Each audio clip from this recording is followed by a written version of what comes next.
Hello. So what this is going to be is a 3-minute summary of everything we did today about voice and signal processing, voice biometrics, just as an introduction, the beginnings of what we wanted to get going.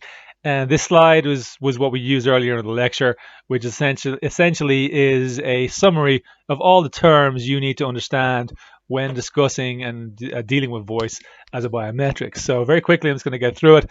So obviously, we'll start off. This is a signal-based processing system, and we want to work through how to analyze signals to get the frequencies. So remember, signals are frequencies over time. So in order to do that, we need to isolate frequencies in some manner or another.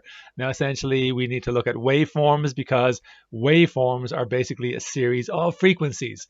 We can look at a wave by dealing with the amplitude, which is the strength of the wave over time. So as the wave begins and fluctuates over its medium, it basically has a certain frequencies within it.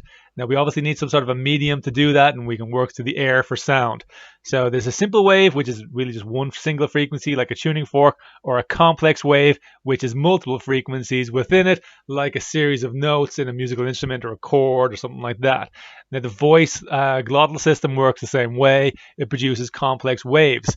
So essentially, we want to analyze those in some form or another.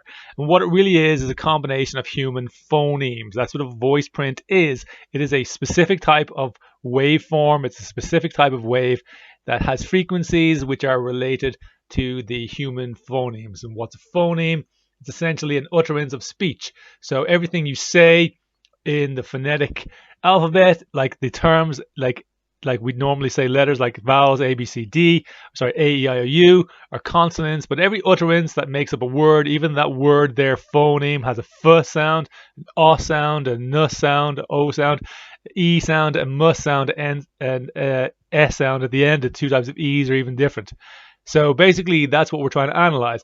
Fricatives are a very specific type of utterance, like a consonant, which isn't so easy to analyze. So we're interested in analyzing the ones we can analyze, and we'll need a special tool for that. So we want to really turn this down to a spectrometer. So rather than looking at the waveform as a series of amplitudes over time, we break it down to its frequencies and view this as a series of frequencies over time. That's what a spectrogram does.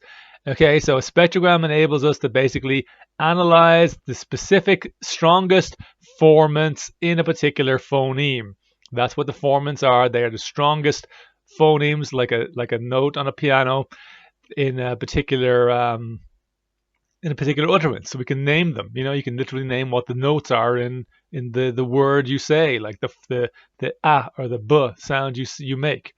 So basically, this is a pattern which emerges. We use linear predictive coding to do it, and over time, it's a good pattern emerges, and we can see how this operates and how these formants are said a specific way by a specific person all the time. And that's essentially how we need to look at the features to extract for voice biometrics.